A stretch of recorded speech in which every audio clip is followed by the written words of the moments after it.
What's going on, everybody? Sorry I've been a little bit MIA lately, but today we're actually going to be working on my Jeep. I'll give you an update on the trailer build in a couple of days. I've just been super busy. I haven't been able to touch on it, but today I need to install some new parts, so let's get to it. I'm actually going to be reinstalling my sway bar just because I installed a lift on my Jeep last summer actually. So it was a 3.5 full suspension lift, but it was meant for a 4-door, so it lifted my Jeep just shy of 4 inches. But I never ended up reinstalling my sway bar just because, well, obviously my old links didn't reach, and it was better articulation off-road, looked way better flexing on rocks, and just Jeep life, right? I ended up ordering some new links from Skyjacker, meant for the lift, meant for my Jeep. So in the meantime, while they're out for delivery, I'm going to be taking off my old links and just cleaning up my sway bar. So until then, so I just finished up taking off my old links.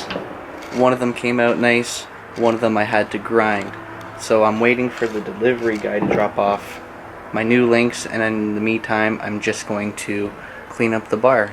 Alright, so I just finished cleaning up my track bar. I gave it a quick sand and a quick coat of paint, and then on top of the paint I threw on a coat of, it's like a rust proofing paint. It's rubberized. It's meant for like under bodies of vehicles and wheel wells and stuff like that. So threw a coat of that on. We'll see how it turns out. Still waiting on the delivery truck, so while I wait for that to dry, I'm gonna go inside and eat some grub. So I'll get back to you hopefully with a delivery truck in the driveway. So I'll see you then.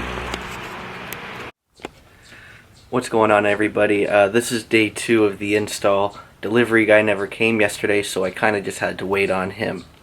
But anyways, I got my new sway bars. They didn't come with bolts, so I couldn't find anything. I couldn't find my old ones anywhere, so I had to go to the parts store this morning and get some new ones. So I'm gonna get these installed for you. So I ended up already reinstalling my sway bar just with the 4 bolts. It was 4 16mm bolts, I believe they were. I'll show you here. So this is the sway bar here. It's already coated. These are the bolts. There's one here, one on the other side of the bushing, and then 2 along on the other side. So now that I got the sway bar installed, I'm gonna go ahead and get these links installed now. Alright, so the sway bar links are installed. This is the mirror. This is the driver's side. Alright, so now that I got my sway bars installed, I'm gonna give it a quick test drive, and then in the manual it says in about 100 to 150 kilometers to give them a retorque. So other than that, I am all finished with this install, and I'll see you guys with the next video.